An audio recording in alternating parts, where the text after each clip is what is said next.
Here are 22 things I've learnt in my 22 years on Earth, in no particular order. I've learnt that not every question evokes or deserves a response. Some things just are. I've become a morning person. I can't believe I'm saying this out loud, but as soon as my alarm goes off at 6:55, I'm alive and ready to go. I've learned that sustaining friendships is really hard, but true friends seem to stick around, and it takes hard work from both parties to keep a good thing going. I've learned how to love and how I want to be loved, understood what I need from a relationship and what I deserve. This took a bit of practice, but I'm really enjoying myself right now and stoked to be at this place. To get good at these things takes practice and effort, to learn to love each other in the ways you need to be loved. I've learnt that chunky Harry Potter books are no match for this avid reader. I read 4 Harry Potter books this year and 9 books in total, which, along with doing design work on the side, being in a committed relationship with Netflix and Benjamin, I'm very proud to have achieved. I learned to shake up my diet to include way more greens. I like salads now and try to make what I put into my body as colourful as possible, in a fruit and veggie kind of way, rather than a rainbow ice cream kind of way. I learned that setting boundaries for socials is super helpful and therapeutic for my soul moving forward. No more feeling overloaded by information online. I make the rules, and if I don't post, I don't care. I learned to put time and energy only into relationships where that same energy is reciprocated.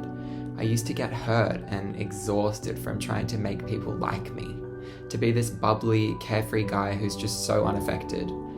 Time is valuable. Time is precious. It's a commodity, and only those who I care about am I giving my time to. I need 8 hours of sleep every night as a minimum, otherwise this newly established morning person is an irritable, caffeine-craving zombie. I learned that I don't like alcohol much. I think I might go dry. It's just a massive time waster in my opinion, and I can definitely go without it. If it wasn't for its social anxiety positives, I'd be completely off it. I've learned to only buy things that I love and am obsessed with.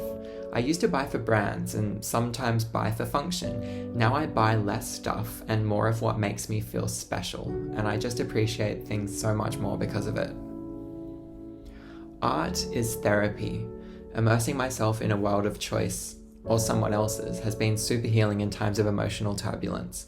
Art teaches you how to heal by viewing someone else's pain in a unique way across different mediums. Some people can't be changed and need to make mistakes to learn and grow as humans. Even if I've already learnt those lessons myself, it's not my job to intercept someone else's journey. This is a big one for me. If I spend my weekend inside, my weekend has gone to waste. I need to be outside and give myself little dates outside in nature, like hikes or beach days, to feel balanced and centered.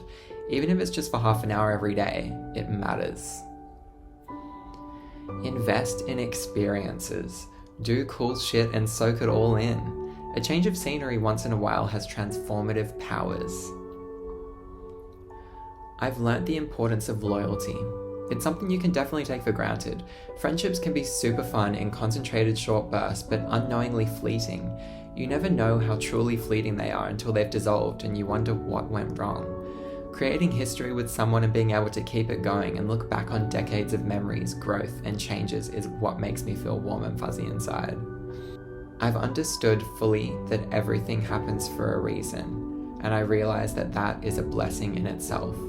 Some things just aren't meant to be, and that is okay. The things that are sink into place, perfectly aligned. No one provides for me like I do for myself. This isn't in a material sense, but mostly I know that I'm responsible for my own happiness and joy. I only get out what I put in. I speak my truth, but I'm more careful about how I deliver it. Messages can disappear if expressed carelessly. Not everyone responds well to blunt honesty, even if it isn't malicious and is constructive. Assess your audience, add some tact and a pinch of love, and you'll get your message across. I stay organized with lists. Don't neglect that reminders app in your phone. Write it down and check stuff off. I am accountable for what I set out to do. I don't compare myself to people anymore. I mean, I'm interested in the way I'm perceived, but it doesn't rule my life. I'm happy for the success of the people around me, and I know that I am good enough. I haven't traveled the world yet, but I know that boundless adventures await. I put good energy out there and I get it right back. I try not to look back because I'm not going that way. Which brings me to my last and final 20-second thing. I try to live life like I'm on holidays every day. I'm a tourist in my own city. I don't limit myself when it comes to experiences. I write things down, educate myself with podcasts and documentaries, and have become a perpetual student with a major in whatever brings me joy. I'm content with what I have. I'm grateful. When every day starts to feel like the same, I act, think, and do things differently.